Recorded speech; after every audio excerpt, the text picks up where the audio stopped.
आदरणीय संत समाज, सज्जनों और देवियों, सदगुरु कबीर का एक पद है, छोटा सा 4 पंक्तियों का।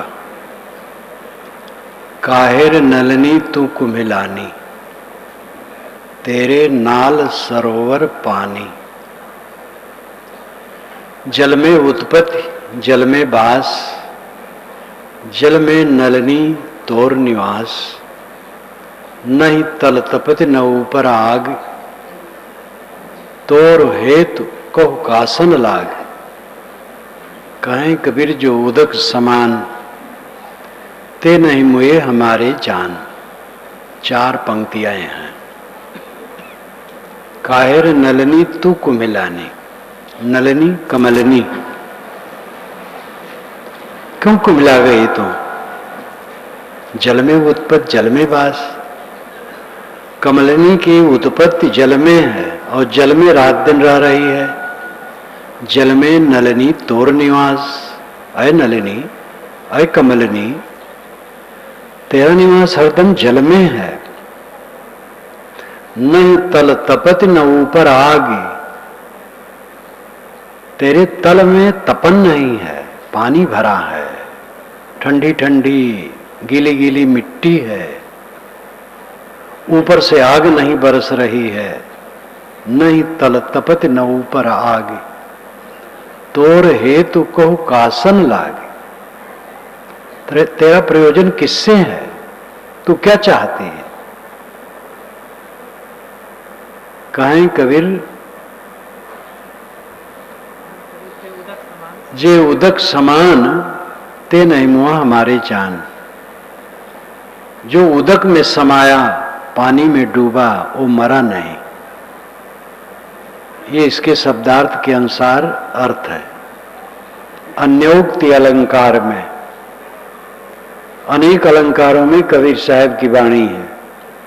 अन्योक्ति अलंकार का प्रयोग उन्होंने ज्यादा किया है। अन्योक्ति अलंकार, अन्य उक्ति अलंकार। अन्योक्ति अलंकार में 3 पद है। 3 पद मिला करके अन्योक्ति अलंकार समस्त पद है।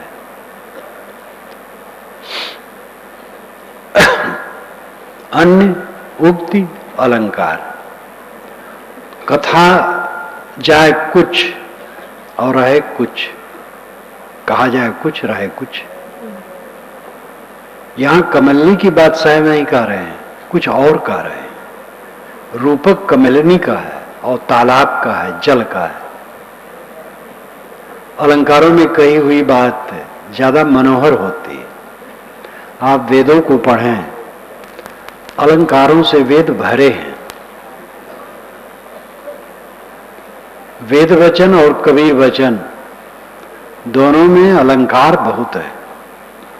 व्यंजना में ज्यादा कहा गया है। कमलिनी है मनोवृत्ति, सरोवर है आत्मा। साहब कहते हैं मनोवृत्ति। मनोवृत्ति का मतलब है मन की वृत्ति।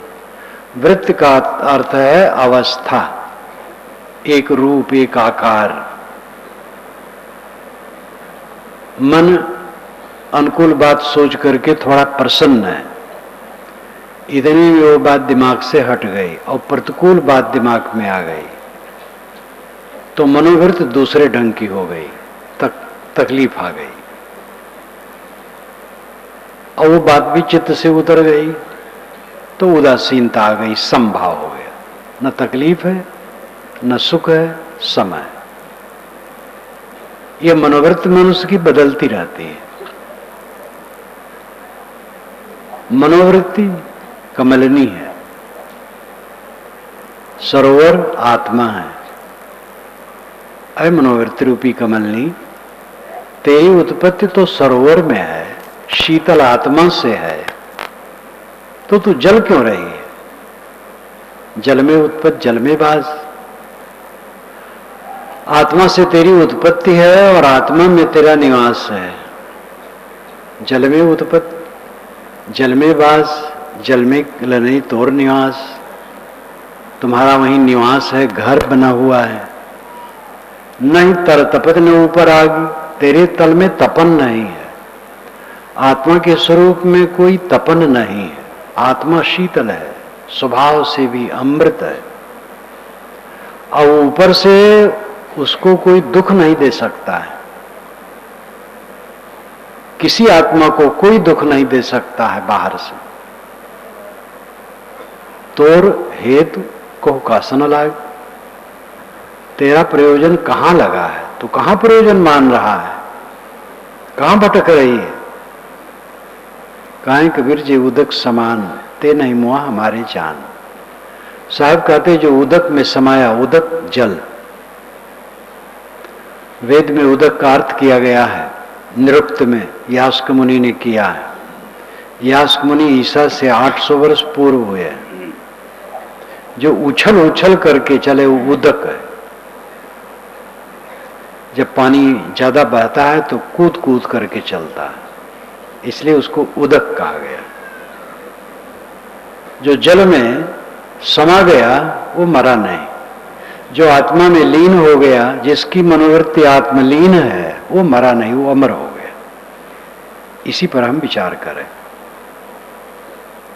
मनुष्य के अलावा जो प्राणी हैं वो तो विवश हैं, उनमें समझ नहीं है। मन उनके पास भी है, इंद्रियां भी हैं, शरीर का व्यवहार वे भी करते हैं, प्रजनन करते हैं, अपने बच्चों को पाल लेते हैं, और बड़ा संक्षिप्त रूप में। एक बार मैं भ्रमण करके आया जब,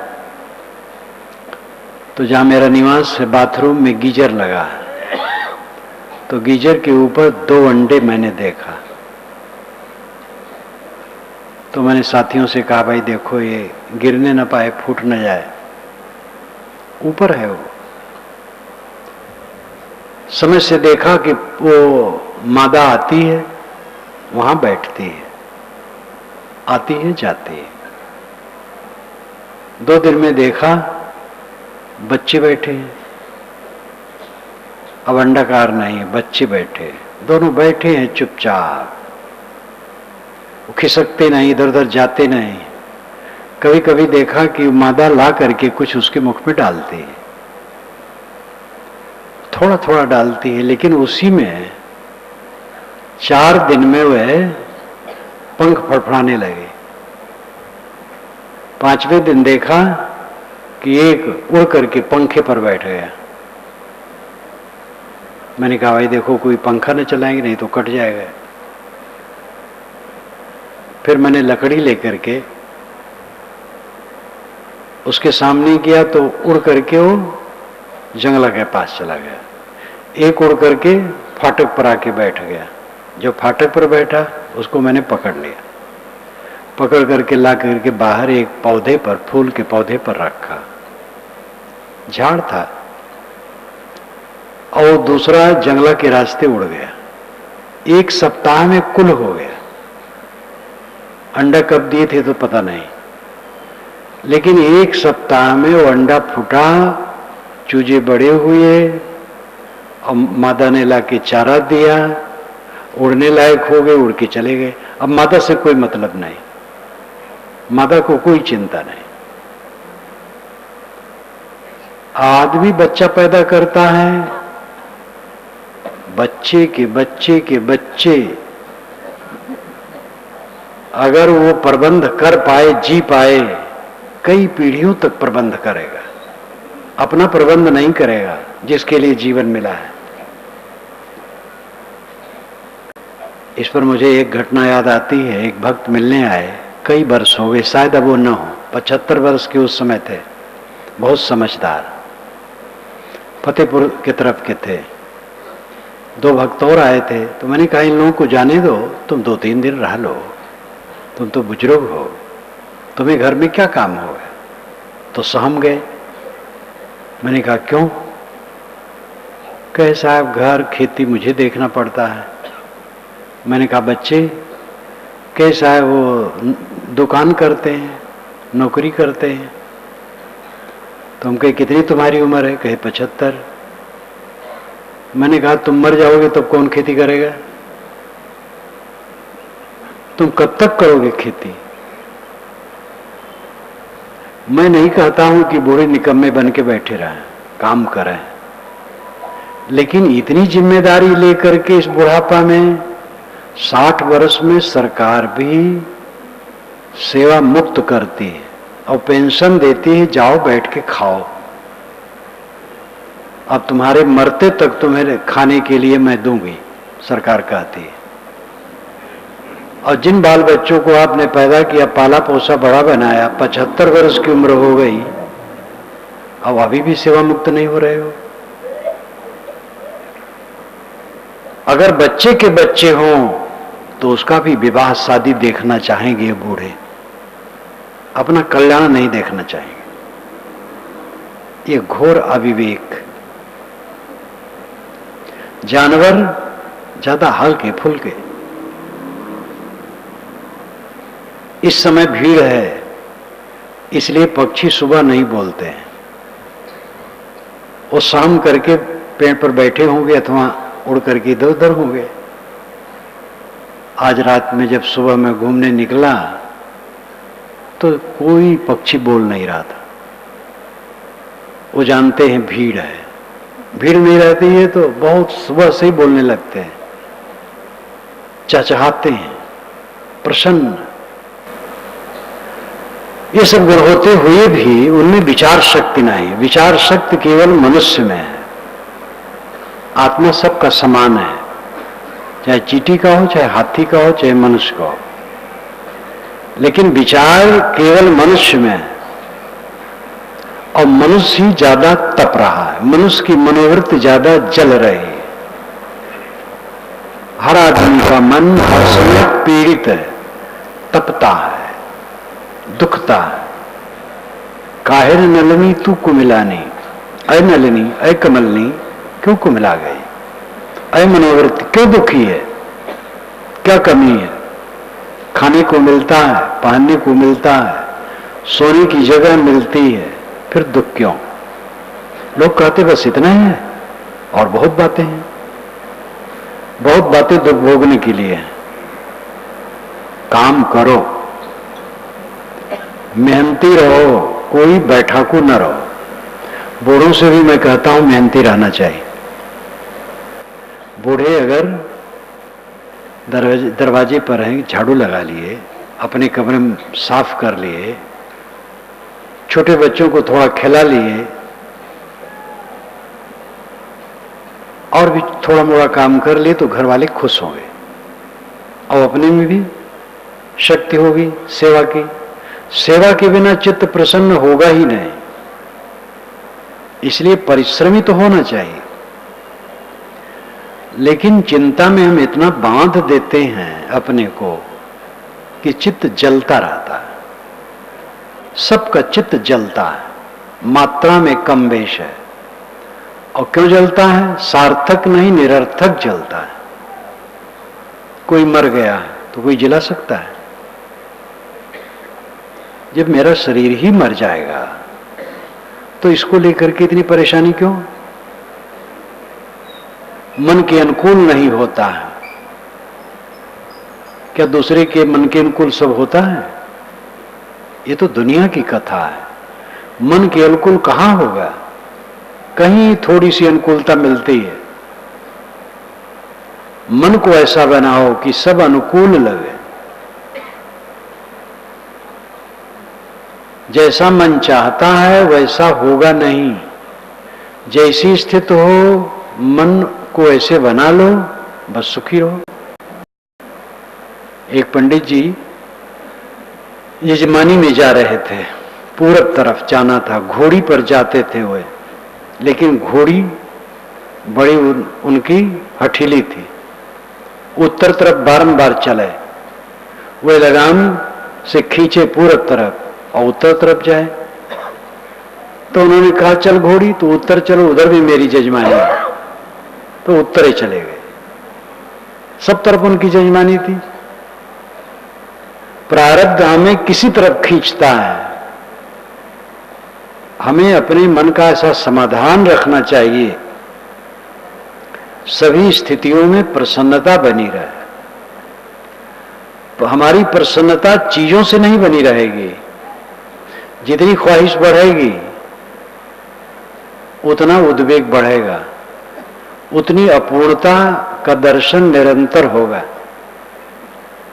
जितनी ख्वाहिश घटेगी शांति बढ़ेगी। हजारों ख्वाहिशें ऐसी कि हर ख्वाहिश पे दम निकले, बहुत निकले मेरे अरमान, लेकिन फिर भी कम निकले। अनेक ख्वाहिशें हैं जिसको पूरी करना चाहिए दम देकर, लेकिन बहुत थोड़ी पूरी होती है, सब अधूरी ही रह जाती है। चित्त क्यों जलता है? प्राणियों के बीच में सहन नहीं है, पदार्थों के लिए संतोष नहीं है, शरीर के सुख दुख में धीरज नहीं है, जगत की स्थिति का विवेक नहीं है। इन सब कारणों से चित्त जलता है। ध्यान दीजिए, प्राणियों के बीच में सहन नहीं है। चाहे छोटा परिवार हो चाहे बड़ा परिवार हो, पति पत्नी के सारे विचार एक समान नहीं होते हैं, गुरु शिष्य के सारे विचार एक समान नहीं होते। एक सिद्धांत हो सकता है, लेकिन सब बात में सारे विचार एक नहीं होते हैं। दो घनिष्ठ मित्रों के विचारों में फर्क रहता है, स्वभाव में फर्क रहता है, गुण कर्मों में फर्क रहता है। कई बार मैं आपको उदाहरण देता हूं, जब महाराज राम का वनवास सुनाया गया तो कौशल्या के पास आए। कौशल्या तैयारी में थी कि अभी राजगद्दी होगी राम की, तो बहुत खुश थी, पूजा अर्चन लगी थी। श्री राम ने कहा, माता जी ये सब अलग रखो, पिताजी ने मुझे 14 वर्ष का वनवास दिया है, भरत भाई को राज्य दिया। कौशल्या मूर्छित होकर गिर पड़ी, हवा दी गई, श्री राम ने उनको उठा के बैठाया, वो विलाप करने लगे। स्वस्थ हुई थोड़ा, लक्ष्मण अपने भवन से सुने, दौड़े दौड़े आए। लक्ष्मण एकदम उत्तेजित थे, गर्म स्वभाव के थे, संयमी थे, चरित्रवान थे, लेकिन स्वभाव उग्र हो जाता था। उन्होंने कहा, भैया पिताजी अस्त्रहीन हैं, मेहरचरा है, उनको या तो मार दिया जाए या जेल में डाल दिया जाए, आप बैठिए, अयोध्या की गद्दी पर देखता हूं कौन मेरे सामने आता है। कौशल्या ने राम से कहा, इनकी बात सुने। राम ने कहा, मेरा ऐसा साहस नहीं। कितना कोमल उत्तर, मेरा ऐसा साहस नहीं। राम और लक्ष्मण अभिन्न थे। लक्ष्मण राम की छाया की तरह चलते थे, लेकिन स्वभाव का अंतर था। फिर लक्ष्मण भी ठंडे हो गए। चित्रकूट में है, श्री राम आहार भून भून करके सीता को खिलाते हैं। इदम मिष्टम इदम मेद्यम, ये मीठा है, ये पवित्र है, ये खाओ, ऐसा राम कहते हैं। लक्ष्मण देखते हैं उत्तर तरफ से धूल, चिड़ियों का कोलाहल, आवाज, दौड़े दौड़े आते हैं, भैया आग बुझाओ, आग बुझाओ, सीता जी को कहीं खो में रखो, दुश्मन आ गए। और कोई नहीं, ये भरत है, दुष्ट है, वो सोचता है 14 वर्ष क्यों, जीवन भर राज करे, आपको मारने आ रहा है, मैं देखूंगा इसको। जल्दी से जल्दी वो सखू के पैर पर चढ़ गए और वहीं से जो कुछ बना हुआ पलटा कह रहे थे। तो राम ने कहा, लक्ष्मण उतर आओ, भरत आएंगे तो मैं कहूंगा अयोध्या का राज लक्ष्मण को दे दो। लक्ष्मण बेचारे कटे वृक्ष की तरह हुए कि भैया पिताजी आते होंगे आपको ले लौटाने के लिए, वो ठंडे हो गए। ऐसे अनेक उदाहरण हैं, लेकिन दोनों अभिन्न हैं। स्वभाव की विपरीतता संसार में स्वाभाविक है, इसको सहो, उलझो न, उद्वेगित न हो। एक देवी जी जो 50 वर्ष की थी, पढ़ी लिखी, इंग्लिश बीच में बहुत बोलती थी, मेरे पास आवे, सुने सत्संग सुने। एक दिन व्यक्तिगत मिले कि साहब मेरे पति बड़े समझदार हैं लेकिन बहुत गुस्सा वाले हैं, बहुत परेशान करते हैं, उनको खुश करना बहुत मुश्किल है। बहुत जोर से बोलती गई। मैंने कहा देखो ऐसा काम करो, इतने दिन बीत गए, आपकी 50 वर्ष की उम्र है, अभी भी एक दूसरे को नहीं समझे हो। जहां उनको खटक लगे वो काम न करो कि बस साहब आप भी उन्हीं पक्ष करते हैं। तो मैंने कहा आप भी उन्हीं पक्ष कर लीजिए, बस काम बन जाएगा। तो कहे मैं परतंत्र नहीं रह सकती। मैंने कहा जब आप सड़क में चलती हो तो बाएं चलती हो कि दाएं? कहे बाएं। तो मैंने कहा ये परतंत्रता क्यों? सड़क में हम जैसे चलेंगे बाएं दाएं, कोई चिंता नहीं, स्वतंत्र चलेंगे, ऐसा क्यों नहीं कहती हूं? कहने तो खतरा है। हम कहे हर जगह परतंत्रता में स्वतंत्रता है, स्वतंत्रता में परतंत्रता है। सामाजिक पारिवारिक मर्यादा, गुरु संत पिता माता श्रेष्ठ जनों का अदब लिहाज मर्यादा और परतंत्रता में रह करके विकास होगा।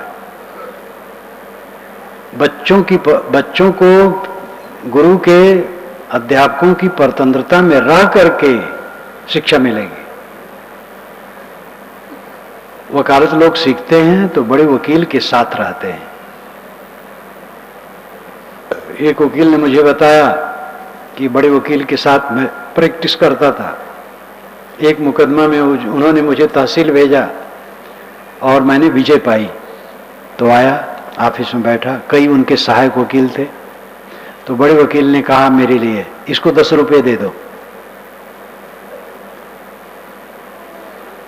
अब एक वकील बड़े वकील के साथ रह करके कितना सहता है, वही अब बड़ा वकील है, उसके सहायक है वकील। अदब लिहाज मर्यादा अंकुश परतंत्रता ये कल्याण करने वाली है। स्वतंत्र बन करके उन्मादी होकर के विनाश की सिवा कुछ नहीं। आजकल स्वतंत्रता की भूख इतनी हो गई है कि परिवार विखंडित हो रहा है और इससे केवल दुख के कुछ मिलेगा नहीं। यहीं के एक इंजीनियर के पिता अब वो नहीं होंगे, वो 88 वर्ष के थे।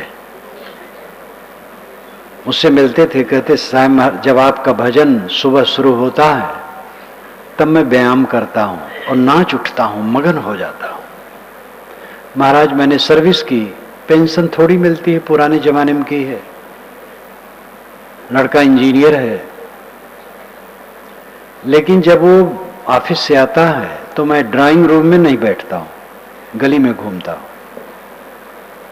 वो मुझे जब देखता है कि ड्राइंग रूम में बैठे हैं तो उसको गुस्सा चढ़ता है, इसलिए मैं गली में घूमता हूं। कितना दुखद है। वो अभागा नहीं सोचता ऐसे बूढ़ा मैं होऊंगा और मेरा लड़का मुझसे अधिक प्रगतिशील कहलाएगा तो शायद वो घर में भी रहना मेरा पसंद ना करेगा। जो काम हम अपने बुजुर्गों के लिए कर रहे हैं वही तो लौट करके हमें फल मिलेगा।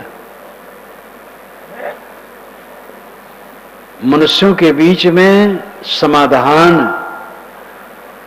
विनम्र होकर के मिला है। थोड़ी बातों को लेकर उद्वेगित हो जाते हैं, पीड़ित हो जाते हैं। सहना सीखो, सहना सबसे बड़ा धर्म है। दूसरे की बात सह लो, स्वयं उसको न सहने की चेष्टा करो। पदार्थ जिसमें हो उतने में संतोष से गुजर करने को सीखो, दूसरे की नकल न करो। नमक भात है काफी है, दाल सब्जी मिले अच्छा है, घी दूध मिले अच्छा है, फिर घट जाए नमक भात काफी है। गुजर होना चाहिए, निर्वाह होना चाहिए। दूसरे की नकल कभी न करे। शरीर में उपद्रव आएंगे, धीरज से सहना है, रहने वाला कुछ नहीं, सब चला जाएगा। अनुकूलता प्रतिकूलता की घटनाएं आती हैं और कुछ नहीं रहती हैं। इन सारी बातों पर विवेक हुए बिना किसी की वृत्ति शीतल नहीं हो सकती। भोजन नहीं मिलता है, कपड़े नहीं मिलते हैं, सोने की जगह कहीं नहीं मिलती है, तो कोई दुखी है, तो यह दुख सार्थक लगता है।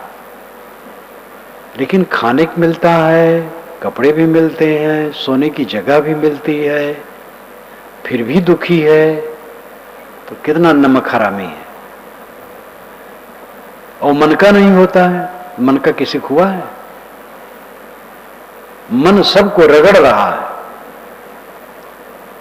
जो मन को रगड़ दे, मन को मांज ले, वो सुखी होता है। न मारा आपको जो खाक हो अक्सीर हो जाता। अगर पारे को अक्सीर गर मारा तो क्या मारा? बड़े मोजी को मारा, नफ्स अम्मारे को गर मारा, नहंगो अजदहा और शेर नर मारा तो क्या मारा? कोई पारे का भस्म बनाया, अक्सीर दवा बनाई, लेकिन अपनी बुरी इच्छाओं को मार करके अक्सीर दवा न बना सका तो क्या किया? बड़े मोजी को मारा, नफ्स अम्मारे को गर मारा, बुरी इच्छाओं को मार लिया तो बहुत बड़े दुश्मन को मार डाला। नहंगो अजदहा और शेर नर मारा तो क्या मारा? सांप मारा, घड़ियाल मारा, सिंह मारा तो क्या मारा? अपनी बुराइयों को जो मारा वो अमृत होता है। अपनी बुराइयों को मारो। मनोवृत्ति शीतल तभी होगी जब अपनी बुराइयों को मारा जाए। सभी संतों ने कहा है, वेद का निर्देश है, बाइबल का निर्देश है, कुरान का निर्देश है, शास्त्र का निर्देश है, पुराण का निर्देश है, कबीर नानक दादू दरिया का निर्देश है, विवेकानंद आनंद का निर्देश है, और सबका निर्देश है। दुनिया में जितने साधक हुए हैं, अपने पर विजय करने के लिए सब ने कहा है। ये महापुरुषों ने यही काम किया है, अपने पर विजय करने का काम। लौकिक उन्नति से चित्त शीतल नहीं होगा, एक खुजलाहट मन में होगी, अहंकार बढ़ेगा, सावधान न रहोगे तो, और मनोविकार बढ़ेगा। जितने प्राणी पदार्थों का संबंध होगा, साधना में न रहे तो उतने विकार बढ़ेंगे। लौकिक उन्नति क्या है? प्राणी पदार्थों का जखीरा इकट्ठा हो जाना, बहुत प्राणियों से संबंध, बहुत पदार्थों से संबंध, बहुत कार्य व्यवहार से संबंध, तो इन सब का विकार तो आएगा, वो विकार और जलाएगा।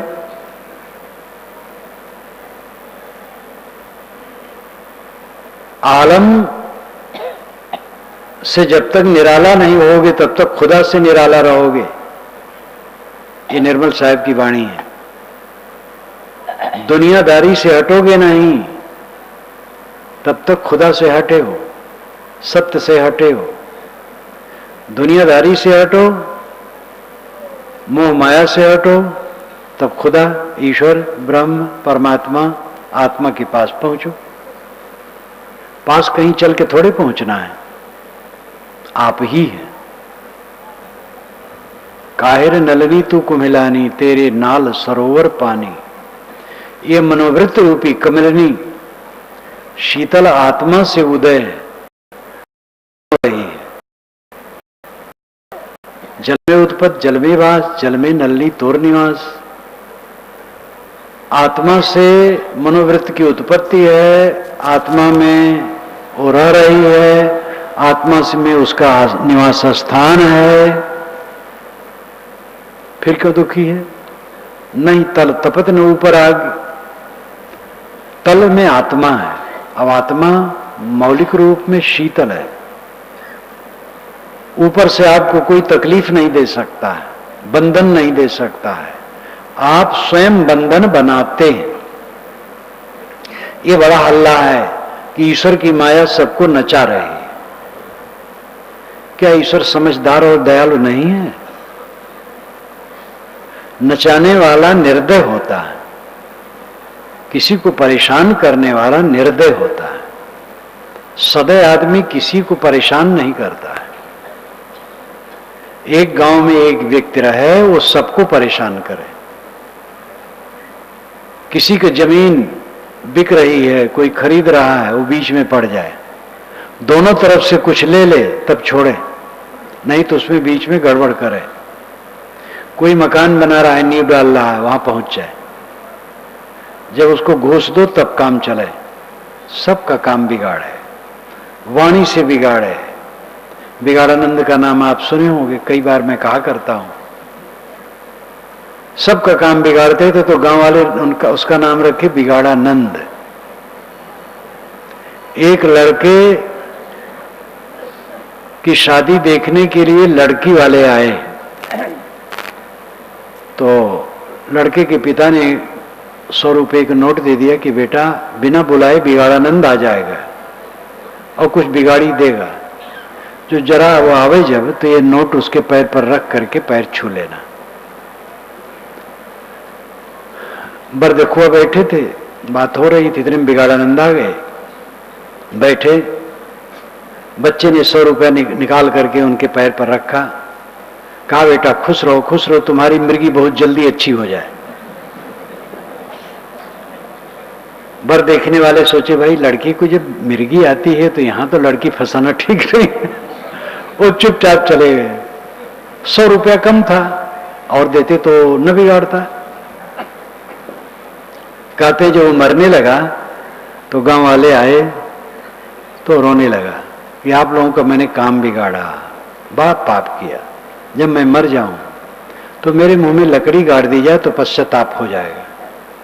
गांव वालों ने कहा नहीं, हम लोग क्षमा करते हैं, अब ये सब नहीं किया जाए। कहे नहीं, अगर नहीं करेंगे तो मेरी आत्मा को संतोष नहीं मिलेगा। तो कहे ठीक है भाई कर देंगे। मर जाने के बाद लकड़ी गाड़ने से कोई पाप नहीं। वो मर गए तो एक बढ़ई बुला करके लकड़ी छील करके दांत खोल करके डाल दिया गया, कफनाया गया, तो सिग्नल जैसा वो लकड़ी खड़ी रहे। अर्थी पे लेके लोग चले। संजोग था उधर से कई थानेदार और पुलिस के लोग आ रहे थे कि भाई कौन मर गया है, इसके मुंह पर क्या खड़ा है, उतारो उतारो। पुलिस का तो अधिकार है, कहीं भी जांच कर सकती है। तुम लोगों को कुछ भी दीन दुनिया और सरकार का कुछ डर नहीं है। लकड़ी खोस करके इसको मारे हो, इससे लेकर के जा रहे हो। सबको बेड़ी हथकड़ी लगी, सब जेल में गए। लोगों ने कहा धन्य हो बिगाड़ानंद, जीते जीते सबका काम बिगाड़े, मरने पर भी बिगाड़ के गए। ईश्वर ने माया पाल रखी है और सबके ऊपर छोड़ देता है और सब परेशान है। भगवान की माया से सब परेशान है। क्या भगवान बिगाड़ानंद है? भगवान तो सच्चिदानंद होना चाहिए। वो माया क्यों रखेगा? कटही कुतिया कोई आपके मोहल्ले और गांव में रखे हो और सबको कटवाता रहे तो उसको आप अच्छा आदमी नहीं मानोगे। अगर ऐसे नहीं मानेगा तो फिर थाने जाना पड़ेगा। और भगवान अनादिकाल से अपनी माया सब पर दौड़ा दौड़ा करके सबको परेशान कर रहा है। और आज तक आप लोग ने थाना में जाकर के नहीं कहा कि भैया भगवान से कहो अपनी माया रोकें। और थानेदार भी बेचारा क्या करेगा, भगवान का पता नहीं कहां है, वो कैसे उसकी माया है वो जान भी नहीं पाएगा। ये सब आपके मन का खिलौना है। भगवान की माया आपको नचाती है, बिल्कुल झूठ बात है। आपकी माया आपको नचाती है। हम और आप अपनी अपनी माया से नाचते हैं, भगवान की माया नहीं। भगवान को दोष मत दो। ये भगवान के भगत नहीं जो ऐसा कहते हैं कि भगवान की माया सबको नचाती है। भगवान के विरोधी है, अजान में भगवान के विरोधी बने बैठे हैं अपने बालकपन में। जब भगवान शुद्ध है तो विकारी माया वो क्यों रखेगा और सबको परेशान क्यों करेगा? आप तंबाकू खाते हैं, भगवान खिलाता है? कोई शराब पीता है तो क्या भगवान पिलाता है? कोई किसी लड़की पर कुदिष्ट करता है तो भगवान ने ऐसा करवाया है? ये जो आतंकवाद का चक्कर चल रहा है जगह जगह, क्या भगवान कराता है? उपासना स्थल में लोग बैठे उपासना कर रहे हैं, प्रार्थना कर रहे हैं, नमाज पढ़ रहे हैं, और वहां बम विस्फोट हो गया तो भगवान ने करवाया? ये सब मनुष्य की कुकर्तूती है, मनुष्य की माया है। जितने दुराचार जिनके द्वारा होते हैं उन्हीं की माया है। इस वास्तविकता को समझने की चेष्टा करनी चाहिए। लोग प्रवाह में कहते जाते सोचते नहीं हैं, कहते जाते हैं, ऊपर वाला जा रहा है। एक संत से मैंने कहा, वो बूढ़े थे, मुझे बुलाए थे अपने यहां, मैंने कहा भजन हो रहा है? कि महाराज क्या भजन करो, भगवान चाहेगा तो होगा। हम कहे हाँ, भगवान बहुत खुराफाती जो होने नहीं देता है भजन। तो कि नहीं, भगवान का क्या दोष है, वो तो मेरा ही दोष है। तो मैंने कहा तो करना चाहिए। कि हाँ, जब ऊपर वाला चाहे। हम के फिर वही बात। तो मैंने कहा आपको निश्चय क्या है? कहे महाराज क्या निश्चय कहूं, वो भी कह देता हूं, वो भी कह देता हूं, कुछ निश्चय नहीं। और उपदेश करते थे खूब। ये निर्भ्रांति बोध का अभाव है। बोध में निर्भ्रांति होनी चाहिए, पक्का होना चाहिए। हमें भटकाने वाला दुनिया में कोई नहीं है, न भगवान न शैतान। हमें भटकाने वाला हमारा गलत विचार है, और उस गलत विचार को हम ठीक करने में समर्थ हैं। अपने अंदर में कटीली झाड़ियां हमने पैदा की है, इसलिए हम उसे उखाड़ करके बिल्कुल फेंक सकते हैं। अपने अंदर में हमने विष इकट्ठा किया है राग द्वेष का, और उसको पूर्ण हम समाप्त कर सकते हैं। यही तथ्य है। भगवान चाहेगा तो होगा।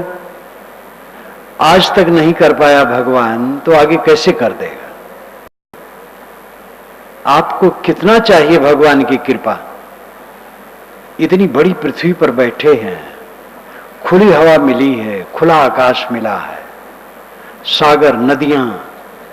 देखो आप गंगा के तट पर बैठे, यहां से उत्तर पश्चिम तरफ कई किलोमीटर तक शून्य का वातावरण, इसलिए स्वच्छ हवा छन के आ रही है।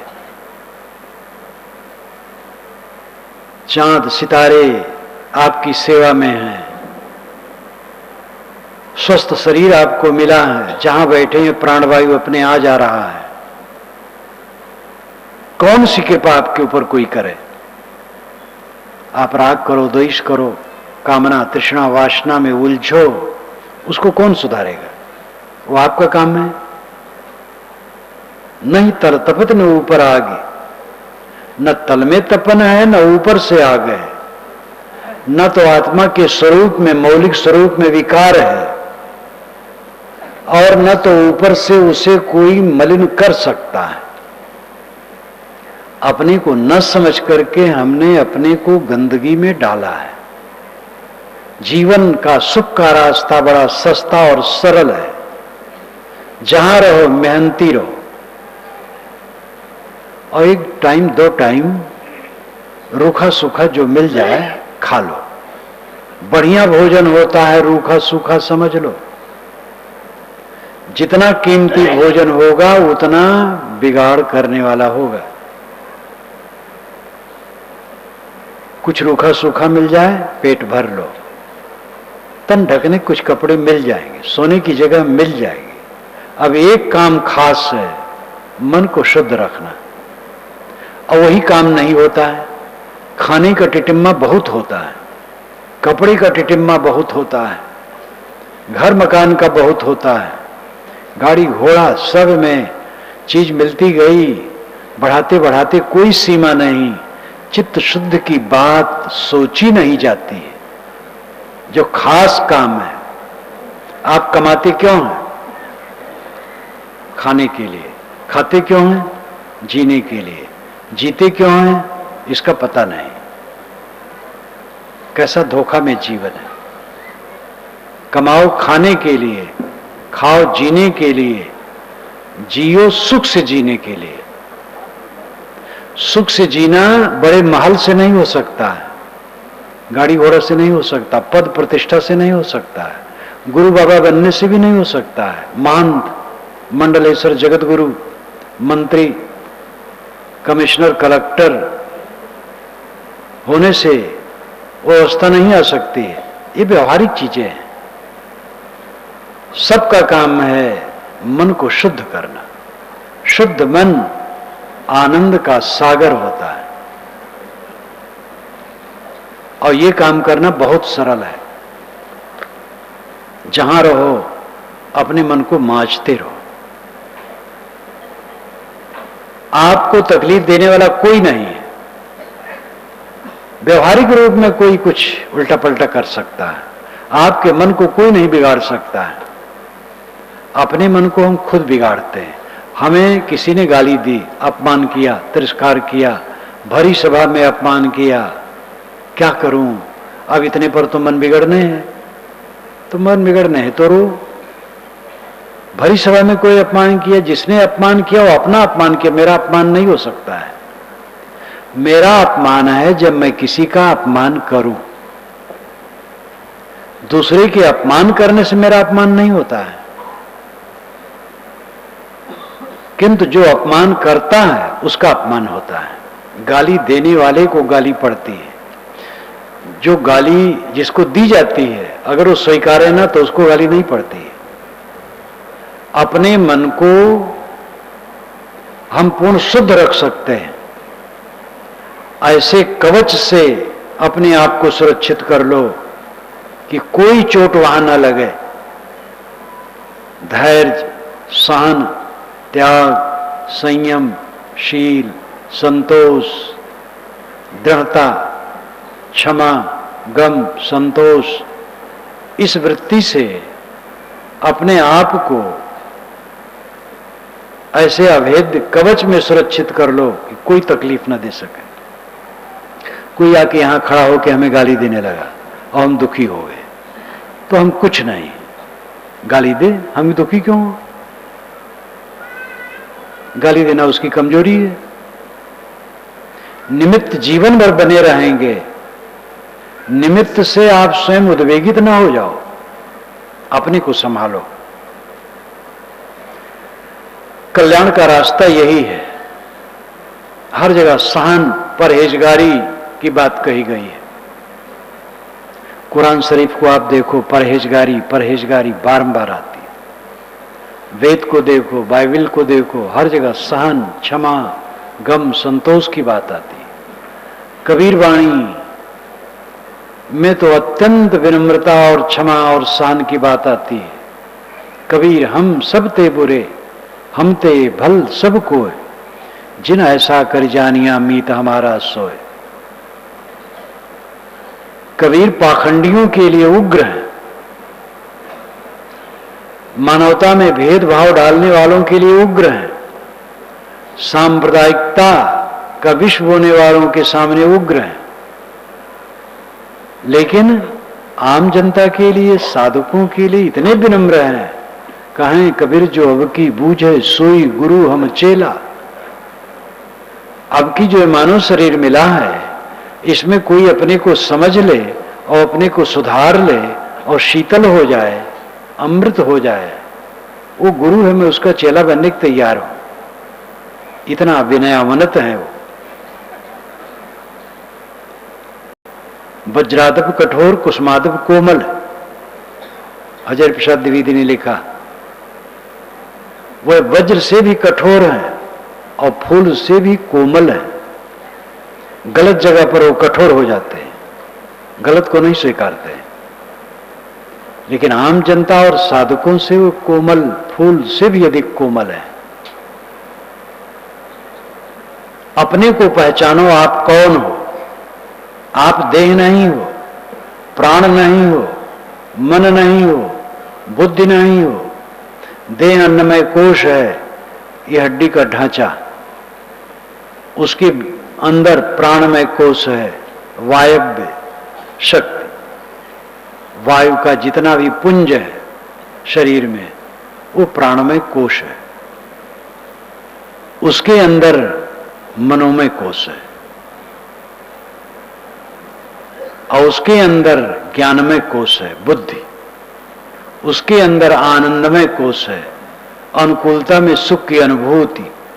ये पांचों आप नहीं, ना स्थूल शरीर आप हैं और न जो प्राण की धोकनी चलती वो आप हैं, न मन आप हैं, न बुद्धि आप हैं, और अनुकूलता में जो सुख की कल्पना होती न वो आप हैं। आप साक्षी मात्र हैं, चेतन मात्र हैं, शुद्ध बुद्ध निर्मल। उसी को रूह, सोल अनेक भाषा में कहते हैं और उसी को अंत में परमात्मा कहते हैं। परमात्मा कहीं मिलता है? मिलने वाली चीज कहीं परमात्मा होती है? मिलने वाली चीज दुनियादारी होती है, मिलती और छुटती है। संतो आवे जाए सुमाया। साहब कहते हैं संतो, जो आवे और जाए, मिले और छुटे वो माया है। परमात्मा अगर आता जाता हो, मिलता छुटता है तो माया है। परमात्मा कभी अलग नहीं होता है आपसे। आत्मा में पर जुड़ा हुआ है परमात्मा। प्रेत आत्मा, दुष्ट आत्मा, शुद्ध आत्मा, महात्मा, परमात्मा मूल आत्मा है। प्रेत आत्मा का अर्थ होता है गया हुआ आत्मा। प्रेत का मतलब जो चला गया। दुष्ट आत्मा का अर्थ होता है खराब स्वभाव का मनुष्य। शुद्ध आत्मा का अर्थ होता है पवित्र स्वभाव का आदमी। महात्मा का अर्थ होता है इंद्रिय जीत, जिसने इंद्रियों को जीत लिया है। और परमात्मा का अर्थ होता है जो परम हो गया, गुणातीत, क्लेश रहित। मनुष्य की ऊंचाई है उसका मन हर क्षण क्लेश रहित रहे, मन में क्लेश न हो, किसी भी स्थिति आने में क्लेश न हो, सब समय परमानंद आनंद बसे आनंद अटारी। अब की पुरिया जो निर्वारे सोजन सदा आनंदा।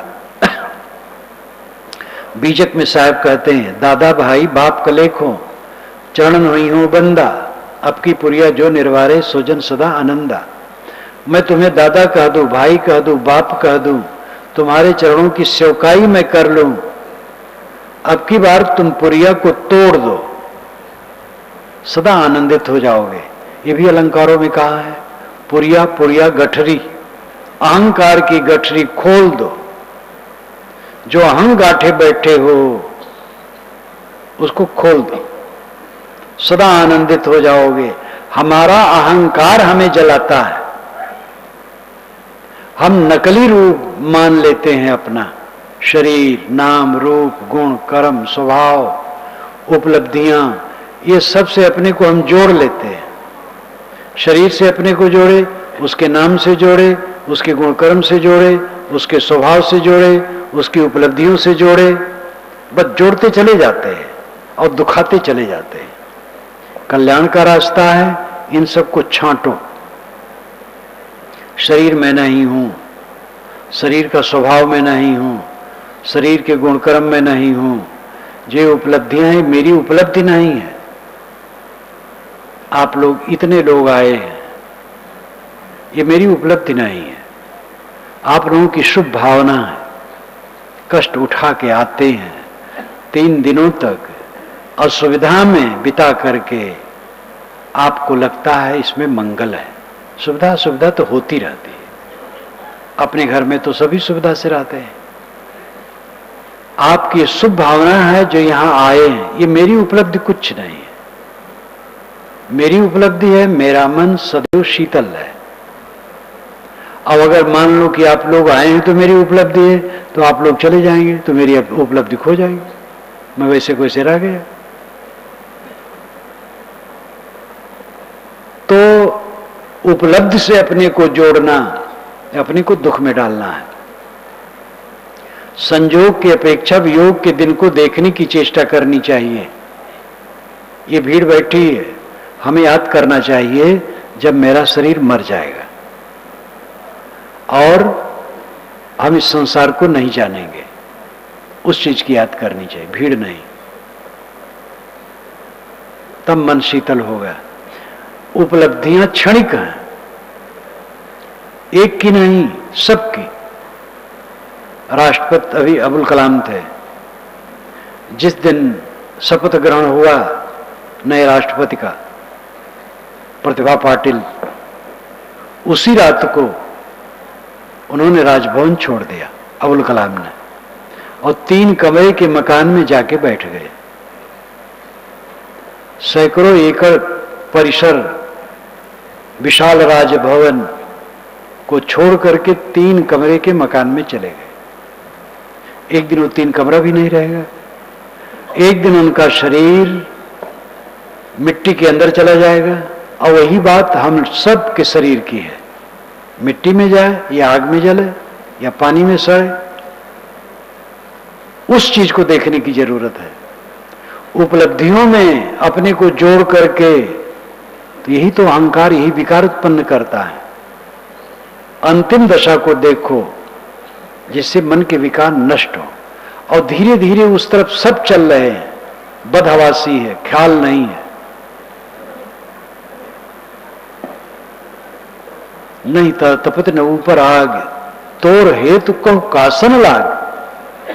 साहब कहते हैं, मनुष्य की मनोवृत्ति, तेरा हेतु किससे लगा, क्या चाहती है, दुनिया में क्या तेरा है। कहें कि वे जो उदक समान ते नहीं मुआ हमारी जान। साहब कहते हैं, हमारी समझ में तो यह है कि जो पानी में निमग्न हो गया वो मरेगा नहीं। पानी आत्मा, शीतल आत्मा, जो आत्मलीन हो गया, जिसकी मनोवृत्ति आत्मलीन हो गई, वो दुखहीन हो गई। इसीलिए समाधि अभ्यास सबको करना चाहिए। सब लोगों को कुछ समय के लिए भूल जाना चाहिए संसार को। ध्यान में जाओ, समाधि में जाओ, अवसर रहा तो कल 11 से 12 वाले में कहना चाहूंगा। ऐसा सबको भूल जाओ, सुसुप्त में आप सब भूल जाते हो, कितना सुख होता है। सुसुप्ति का आनंद आनंदमय कोष का उग्र स्वरूप है। सुसुप्त में कोई दुख नहीं रहता है, लेकिन जागते जागते जो सुसुप्त की तरह शांत है वो कृतार्थ है। सुसुप्ति का आनंद तो अवस्था जन्य है, नींद खुली फिर दुख शुरू। लेकिन समाधि का सुख ज्ञान जन्य है, वो स्थिर है। सबको रोज ध्यान करना चाहिए और कुछ समय के लिए भूल जाना चाहिए देह संसार सबको, आत्मलीन हो जाओ। आत्मलीनता का अभ्यास करो। आपका क्या है इस संसार में?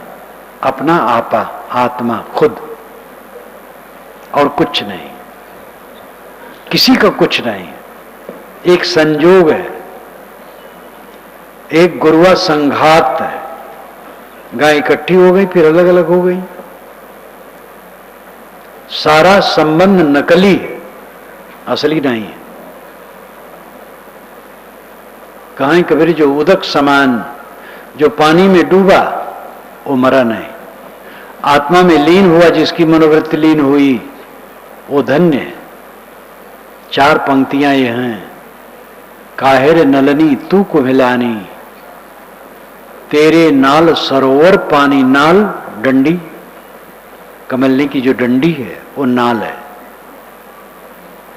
जल में उत्पत्ति, जल में वास, जल में नलनी तोर निवास। नहीं तर तपत न ऊपर आग, तोर हेतु कासन लाग। कहें कबीर, जो उदक समान ते नहीं मुआ हमारी जान। अय मनोवृत्ति, तू आत्मा से उत्पन्न है, आत्मा स्वभाव से शीतल है। आत्मा की तरफ लौट, दुनिया की तरफ न जा। दुनिया की तरफ जितना जाएगी झुलसेगी, आत्मा की तरफ जा, शीतलता मिलेगी। दुनिया का काम जीवन भर करना पड़ेगा, विवेक से करो, अंतर्मुख होने का अभ्यास करो। संसार का काम जिनकी जहां ड्यूटी है काम करें। नाली साफ करना, दफ्तर का काम करना, कारखाने का काम करना, खेत में काम करना, सब बराबर है। जहां जिसकी जिम्मेदारी है, जो कर्तव्य है कर्तव्य करें, लेकिन अपनी मनोवृत्ति को साफ स्वच्छ शीतल करने का अभ्यास करें। सारा अहंकार छोड़ करके अपने मन को माजे बिना यह दशा नहीं आएगी। दूसरे का कोई दोष नहीं है। जिसने हमें गाली दी कोई हर्ज नहीं है, जिसने हमारा कुछ छीन लिया कोई हर्ज नहीं है, जिसने हमारा अपमान किया कोई हर्ज नहीं है, वो ठीक है। अपने को हम ठीक रखें, वो अपने आप समझेगा। साधना का रास्ता अपने मन को मारना है। इसलिए साहब अंतिम मोहर लगाते हैं, कहें कबीर जी उदक समान ते नहीं मुआ हमारी जान। उदक जल आत्मा, जिसकी मनोवृत्ति आत्मलीन रहती है वो अमर हो गया। जो आत्मतुष्ट है, सोते समय जागते समय सब समय आनंद में है। नींद खुली कोई खटक नहीं है, बिस्तर पर गया कोई खटक नहीं, नींद आ गई। सुख से सोना, सुख से जागना, सुख से जीना, सुख से मरना, ये जीवन का फल है। और मनोवृत्ति जब निर्मल होगी, आत्मलीन होगी, तब ये दशा आएगी। ये काम हम और आप सब करें। इसी के साथ मैं अपनी वाणी को विराम देता हूं। बोलिए सद्गुरु देव की जय।